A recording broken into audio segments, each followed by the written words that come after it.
এত শান্তি, এত সন্তোষ আমি কেবল তোমার সান্নিধ্যেই পাই সত্যবতী। রাজ্যের ভার, যুদ্ধ, সংঘর্ষ, প্রবঞ্চনা, কূটনীতি, ন্যায় অন্যায় সব শেষে সবকিছু বিস্তৃত হয়ে যায়। এর চেয়ে অধিক কোনো ব্যক্তির আর কি ইচ্ছা থাকতে পারে সত্যবতী? জীবনের ইচ্ছে মহারাজ, সংঘর্ষের মুহূর্তগুলোতেই তো অনুভব করি যে আমরা জীবিত আছি। অর্থাৎ তোমার সংঘর্ষে রুচি আছে, শান্তিতে নেই। যাদের কাছে সমস্ত সুখ আছে তারাই শান্তির মূল্য বোঝে। যাদের কাছে শান্তিটুকুই আছে তারা তো প্রথমে সমস্ত সুখ চায়, আর সুখের জন্য তো সংঘর্ষই করতে হয়, তাই না মহারাজ শান্তনু? সত্যবতী,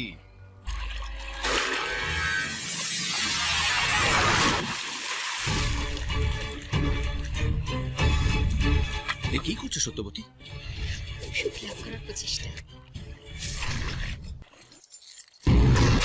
ছেড়ে দাও সত্যবতী, অত্যন্ত শক্তিশালী ওই মৎস্য, বাগে আনতে পারবে না। আমি পারবো না? মৎস্য রাজের কন্যা আমি। রাহুল মহারাজ, আপনাকে আমার দিব্যি রইল, আমার সাহায্য করলে কিন্তু। ছেড়ে দাও সত্যবতী, আমি ধীবরদের আদেশ করব, ওই মৎস্য তোমার জন্য তারাই ধরে দেবে। ততক্ষণ আমি কি করে প্রতীক্ষা করি মহারাজ? মাছ আর সুযোগ যখন দেখা যায় তখনই বসিতে কাটতে হয়। সত্যবতী, সত্যবতী, সত্যবতী!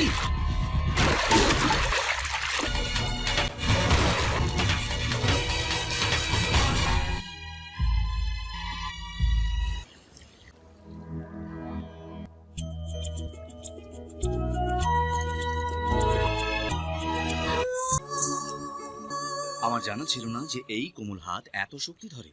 মহারাজ শান্তনু, আপনি বীর যোদ্ধা, হস্তিনাপুরের মতো মহান রাজ্যের সম্রাট।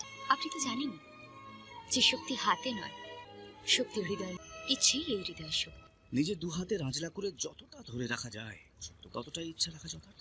মহারাজ, ঈশ্বর আমাদের এত ছোট দুটো চোখ দিয়েছেন, কিন্তু সেই চোখ দিয়েই সমস্ত আকাশটাকে ধরে রাখার শক্তি দিয়েছেন, তাই না মহারাজ? তবে আমি ইচ্ছেটাকে ছোট করে ঈশ্বরের অপমান কি করে করি বলুন?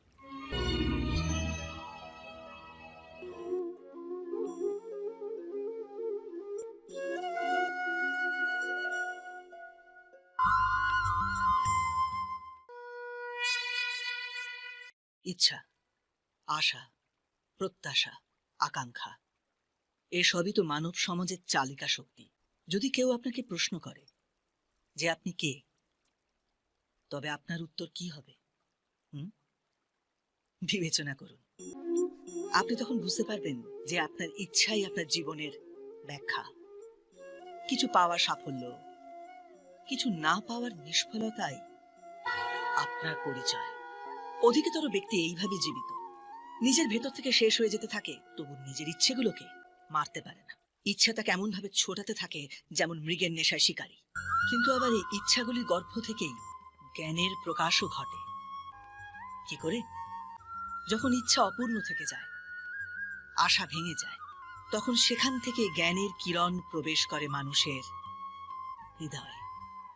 না, এই গাথা শুধু ইচ্ছাদের পরস্পর সংঘর্ষের নয়, ভয়াবহ রক্তপাতের।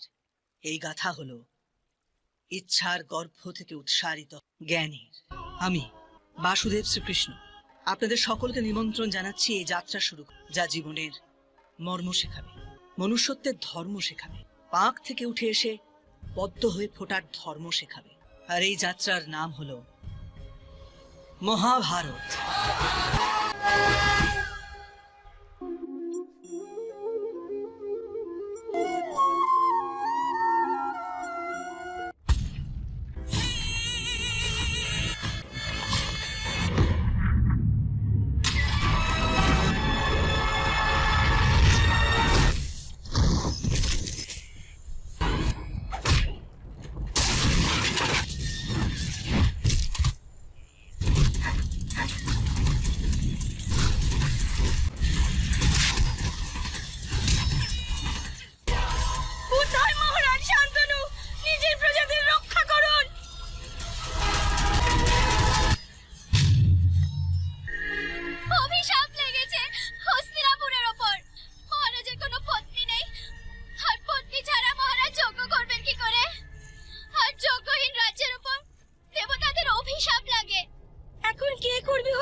কে রে তুই? হীরা রাক্ষসকে যুদ্ধে আহ্বান করার সাহস করিস? আহ্বান তো যোদ্ধাদের করা হয়, ডাকাতদের তো সাবধান করে দিতে হয়। হীরা, হীরা!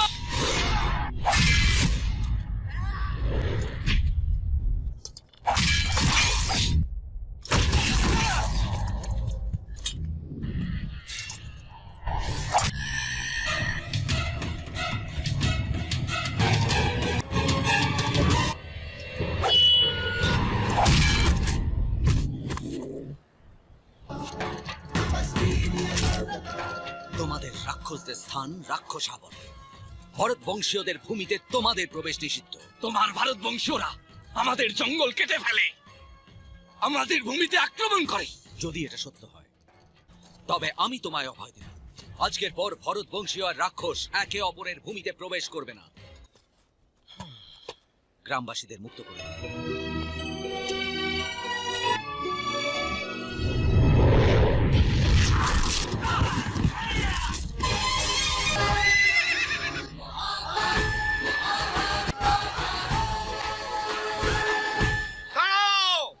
শান্তনুর রাজ্যে প্রবেশ করার সাহস করেছিস তোরা রাক্ষস।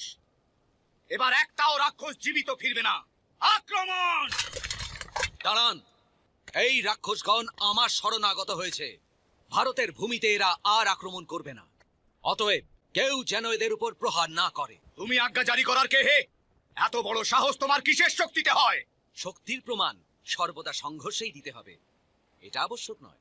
শুধু কথা নয়, নিজের কর্মের দ্বারা শক্তির প্রমাণ দাও। কেমন করে রক্ষা করবে এই রাক্ষসগণের? এদের সামনে দাঁড়িয়ে আমার সেনা, এদের পালাবার পথ অবরুদ্ধ। মা গঙ্গার প্রবাহ থেমে যাবে, আর এদের প্রস্থানের পথ স্বয়ং মাই করে দেবেন। গঙ্গার প্রবাহ কেউ রুদ্ধ করতে পারে না।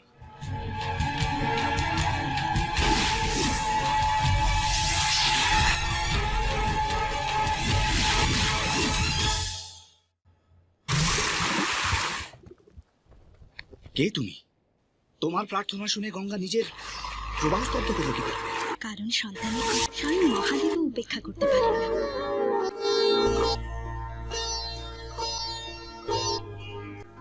প্রণাম। তোমার পুত্র? আমার নয়, আমাদের মহারাজ। 25 বছর পূর্বে আমি যখন আমাদের সন্তানকে নিয়ে চলে যাচ্ছিলাম, তখন আমি আপনাকে কথা দিয়েছিলাম দেবব্রতকে আমি আপনার উত্তরাধিকারী হওয়ার যোগ্য করে তুলবই। পুত্র দেবব্রত।